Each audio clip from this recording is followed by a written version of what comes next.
Hello and welcome back to my channel. There is some crazy stuff happening right now and it's very close to me and it's disgusting, horrible, and so I am going to share with you some facts and also some rumors. So buckle up because it is very, very bad.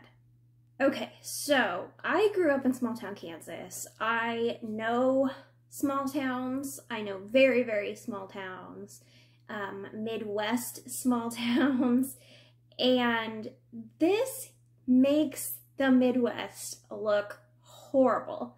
I know that it's just like a couple of people out of like a whole bunch of very, very nice folks, but this makes small town Kansas look like wrong turn.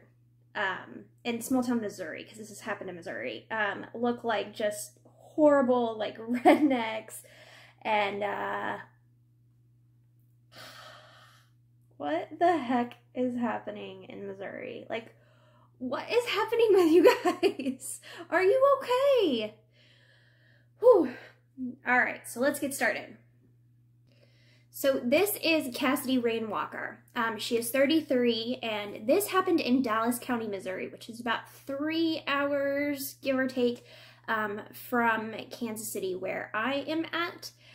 And this story gets insane. And I cannot tell you if the rumors are true or not. I can report facts, and then I can discuss the rumors, but I don't know what is happening. The police are being pretty tight-lipped about it, but there is rumors swirling. So yeah, get ready, it's crazy. Okay, so Cassidy was last seen on July 25th of this year, 2021. Cassidy was last seen by James Phelps and Timothy Norton. Now, James Phelps and Timothy Norton lived together part-time. Timothy Norton is a long-haul trucker, so he only lives there part of the time, and James lives there full-time. Now, these are our perpetrators, and according to their story, according at least to James's story, was James last seen Cassidy just walk away from the house. Some sources say that he said she got into a vehicle. Some sources say that she left on foot.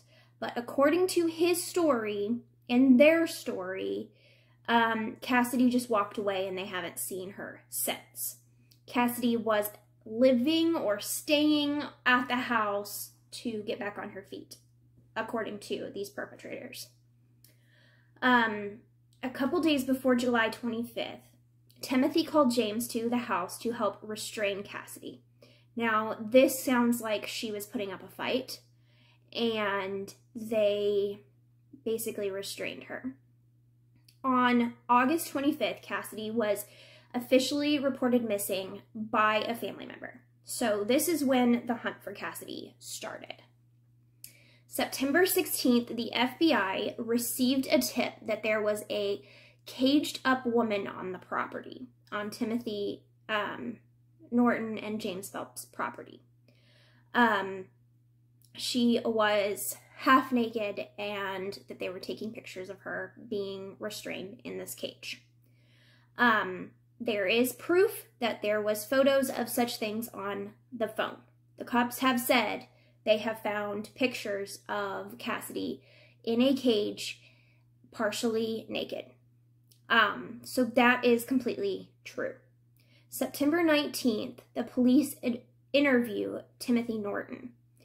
Of course, he only lives there part-time, and he admits to restraining the girl.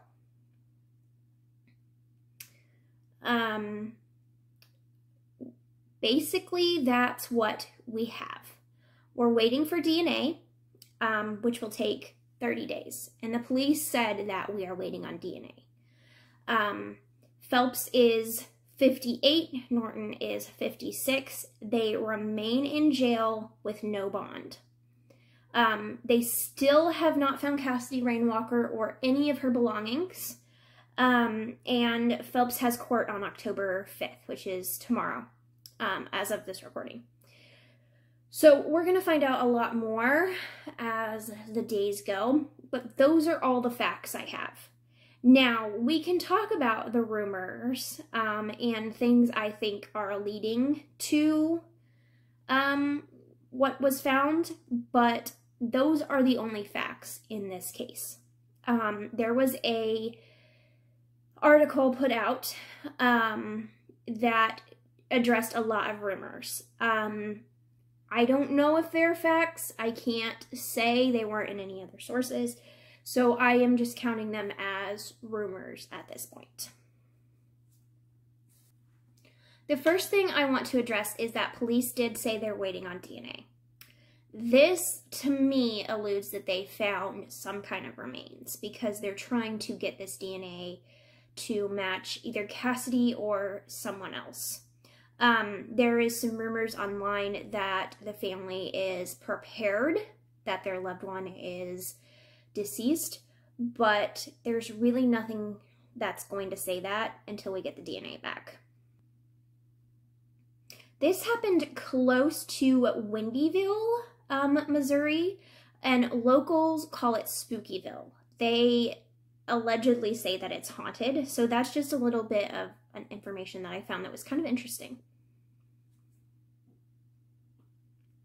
Another piece of information that is just a rumor is that the tip came from the dark web, which I don't know how that's going to connect. I heard that the tip came out of Kansas City, but however they did end up finding this place, thank the Lord, because as you see, the rumors just keep getting worse and worse. And if any of this is true, we have some serious crimes on our hands.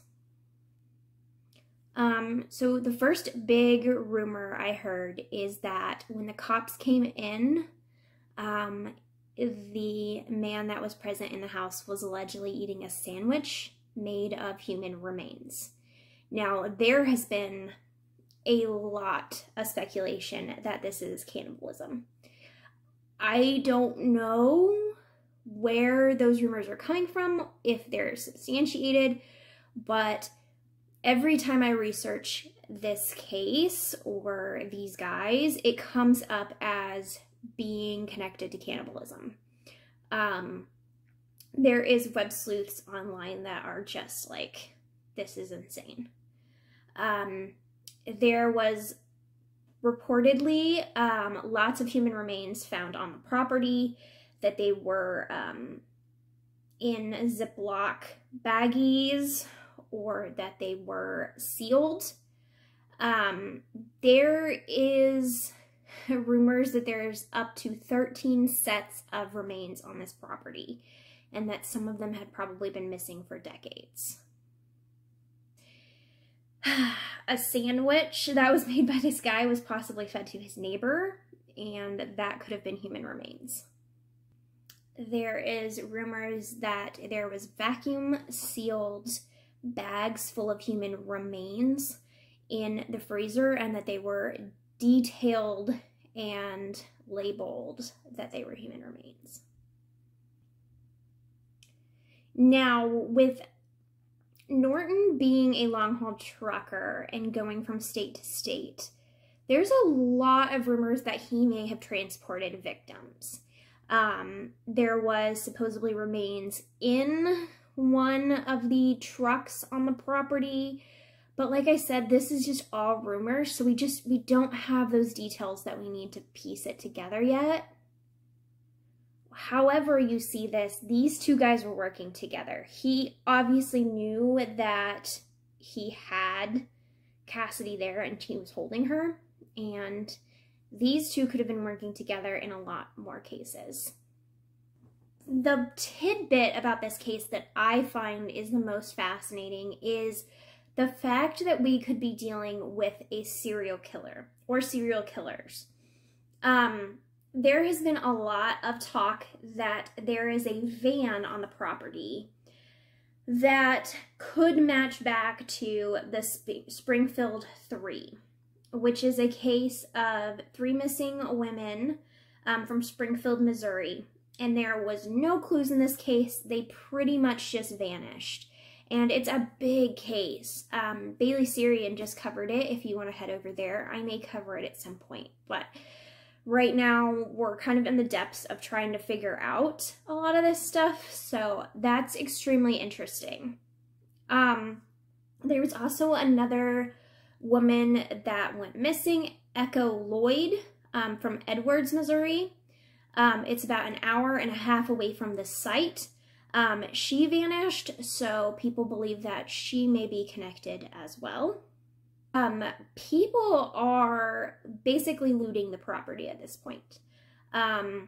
They have the address online, and so people are going and taking pictures. They are going and stealing from the property, and this just, I feel like, messes with the case so much. Just let things be. Like, I understand morbid curiosity. I get it.